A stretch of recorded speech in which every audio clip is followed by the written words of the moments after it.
Bab 1431. Harus dihukum berat. Deniskin mengambil benang kerohanian dari penatua kedua, dan hatinya langsung terasa berat begitu dia melihatnya. Nafas ini sangat akrab bagi dirinya, bukankah ini Erikin? Penatua kedua, orang ini memang berhubungan denganku, tapi apapun yang dia lakukan, aku bersedia menerima hukuman untuknya. Deniskin berdiri dan menarik nafas dalam-dalam. Tidak peduli bencana apa yang telah dilakukan Erikin, sebagai kakak tertuanya, dia bersedia menanggungnya untuknya. Kamu tidak mampu menanggungnya. Penatua kedua mencibir, sekarang klan Barbarian Blood telah membawa orang ke sini, mereka berteriak-teriak agar dia dihukum dengan berat. Tuan muda mereka terluka parah dan tidak dapat berlatih selama setengah tahun, bagaimana kamu akan membayarnya? Hari ini aku datang untuk memberitahumu, bahwa dia harus diserahkan. Aku tidak tahu di mana dia, kata Deniskin. Tentu saja tidak mungkin baginya, untuk menyerahkan Erikin. Deniskin, kamu tidak ingin mengatakannya, tapi aku bisa menebak siapa itu. Penatua kedua mencibir. Kamu rela menanggung kesalahan demi dia, orang ini pasti punya hubungan dekat denganmu. Kudengar anak haram ayahmu baru saja diselamatkan olehmu dengan sebilah pedang naga. Dia baru saja melewati laut hantu sebelumnya, mungkinkah orang ini yang melakukannya? Dia adalah adik keempatku, aku harap kamu tidak menggunakan sebutan itu. Deniskin mengerutkan kening dan berkata, tidak peduli apa yang diinginkan oleh klan Barbarian Blood, aku akan menanggungnya, jangan sentuh Erikin. Penatua, sudah ketemu, orang ini bersama dengan Nanakin, dan sekarang telah pergi ke tanah leluhur. Saat ini, seorang bawahan masuk dan melapor. Ekspresi Deniskin berubah tiba-tiba, saat akan mengatakan sesuatu. Deniskin, kamu tidak perlu banyak bicara, anak ini baru saja datang ke keluarga Qin, dia mengandalkan pasukan keluarga Qin untuk berperilaku tidak bermoral. Aku sebagai penegak hukum, tidak akan pernah mentolerir sebuah tindak kejahatan dan harus menanganinya dengan serius. Dia adalah saudara laki-lakimu dan putra Kaisar Qin, jadi harus lebih memahami kebenaran. Jika dia berani melawan, jangan salahkan aku karena kejam. Penatua kedua melambaikan lengannya, membawa orang berbalik dan pergi. Sekarang akan jadi merepotkan. Deniskin juga segera mengejarnya. Erikin tidak tahu banyak hal tentang Kaisar Qin, dia telah menyinggung klan Barbarian Blood di saat seperti ini. Penatua kedua adalah keturunan kedua, jika memanfaatkan kesempatan kali ini, pasti akan menghukum yang adik keempat dengan berat.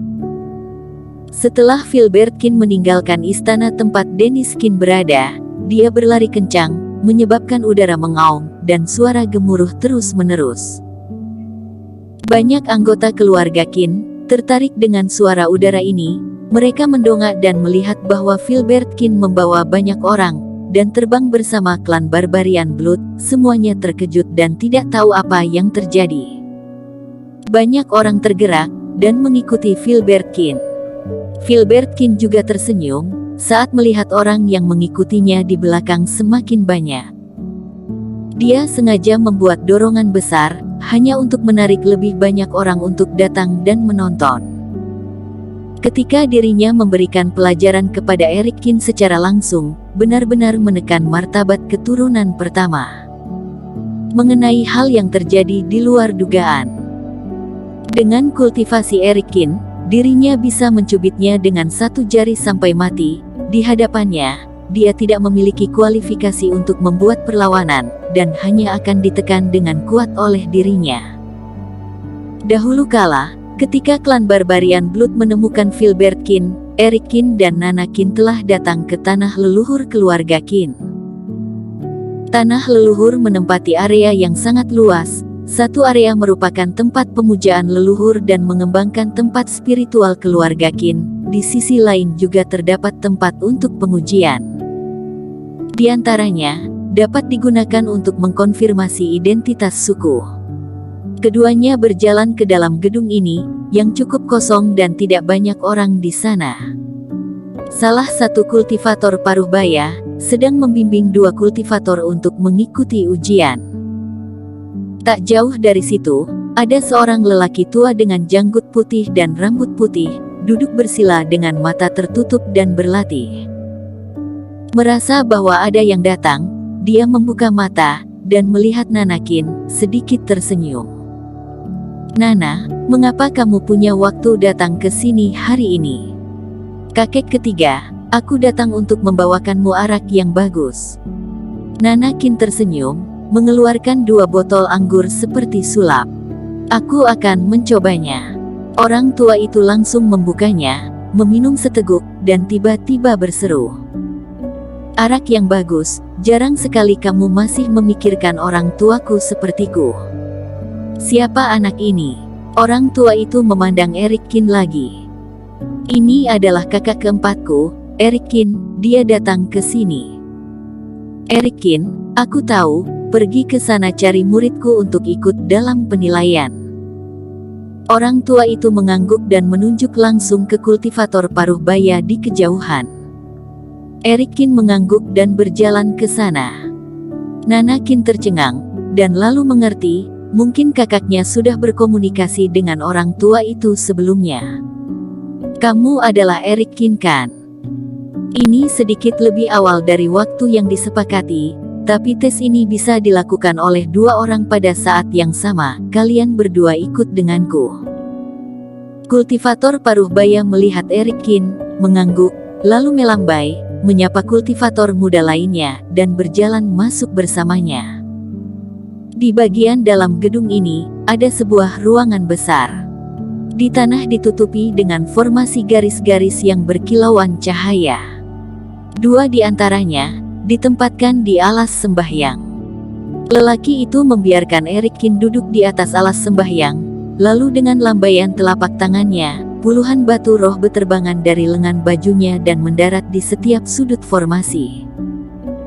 "Setelah penilaian dimulai, kalian akan memasuki tanah ilusi, tetapi jangan takut, itu adalah ruang yang dibangun oleh leluhur dan tidak berbahaya, dan sesampainya di dalam, ikuti saja langkah-langkahnya.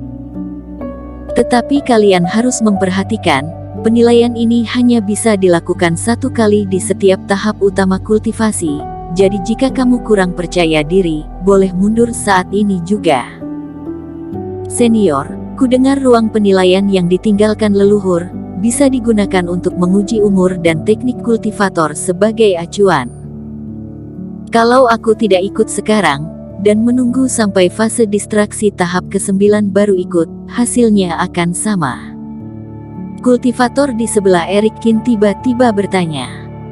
"Prinsipnya begini, ini penilaian potensi kalian, wajar jika memiliki kultivasi yang rendah, jika memberikan penilaian rendah karena itu, maka tidak layak disebut leluhur." Kultivator paruh baya berkata dengan sedikit bangga. Tahun itu, Edward Kin berpartisipasi dalam penilaian pada usia 16 tahun, dan mendapat evaluasi emas dan 2 ungu. Ini adalah keajaiban leluhur. Baiklah, tidak peduli seberapa banyak yang kukatakan, jauh lebih baik kalian langsung merasakannya sendiri, apalagi bakat, akan meningkat selama bekerja keras, bahkan jika saat ini belum cukup, bisa mengujinya lagi di fase transendensi. Ingatlah untuk tidak berkecil hati. Seperti itu, hanya akan membuat semakin buruk. Bukankah ini penilaian garis keturunan? Kenapa untuk naik ke setiap level harus menguji sekali? Erikin semakin bingung saat mendengarnya, mengapa sedikit berbeda dari yang dikatakan oleh Nanakin. Tetapi ketika pria itu mengatakan sampai di sini, dia merasa itu hampir selesai, jadi dia menggerakkan Reiki dan membuat beberapa formula tangan. Tiba-tiba beberapa pola misterius jatuh ke dalam formasi, dan batu roh itu berkelap-kelip, memancar satu persatu, menjulang dari formasi, dan menutupi kedua orang yang ada di dalam formasi tersebut. Erikin tidak berdaya, jadi tidak mempertanyakannya lagi. Pada saat ini, pusaran putih juga muncul di langit di atas aula utama. Erikin dan pemuda itu tersedot ke pusaran pada waktu yang hampir bersamaan. Setelah melakukan ini, kultivator paruh baya menyeka keringat di dahinya, dan kembali ke aula utama.